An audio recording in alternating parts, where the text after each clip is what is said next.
क्या आप जानते हैं कि दीमक की रानी ना खुद चल सकती है और ना ही अपने हाथों से खाना खा सकती है। फिर भी हर पल कई सेविकाएं उसकी सेवा में लगी रहती हैं। खाना खिलाने से लेकर उसकी हर छोटी बड़ी जरूरत पूरी करती है।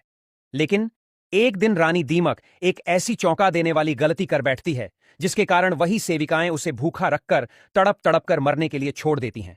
तो चलिए जानते हैं कि रानी दीमक ऐसी कौन सी गलती करती है जिसका परिणाम उसकी मौत होता है।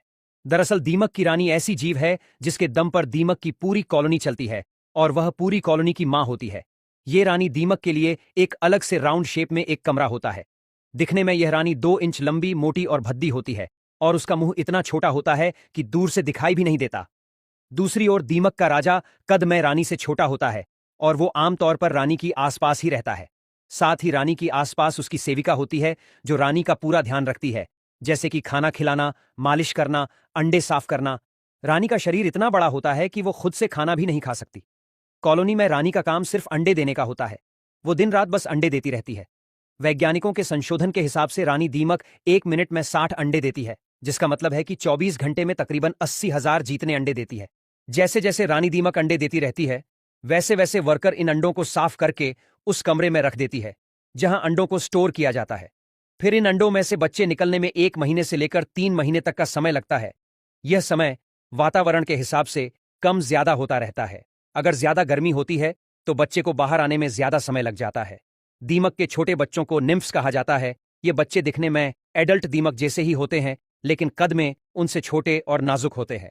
मजे की बात यह है कि शुरू में सभी निम्फ्स के शरीर एक जैसे ही होते हैं, लेकिन बाद में उसकी खुराक के हिसाब से वह वर्कर, सैनिक, राजा या रानी दीमक बनते हैं। मतलब कि किसी निम्फ्स को वर्कर या सैनिक दीमक बनाना है तो उसको एक अलग भोजन दिया जाता है, और अगर किसी निम्फ्स को रानी या राजा दीमक बनाना होता है तो उसको विशेष भोजन और साथ साथ मालिश भी दी जाती है। आमतौर पर अगर रानी दीमक बीमार हो जाती है या ठीक तरह से अंडे नहीं देती, तब सेविकाएं इस स्थिति को समझती हैं और तुरंत हरकत में आ जाती हैं।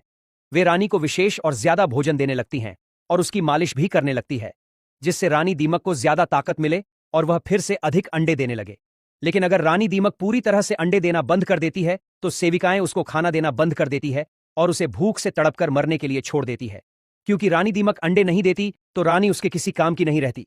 फिर कॉलोनी में से एक और तंदुरुस्त दीमक को चुनकर उसको विशेष भोजन देने लगते हैं, जिससे वह रानी बने और अंडे देने की प्रक्रिया फिर से शुरू हो सके।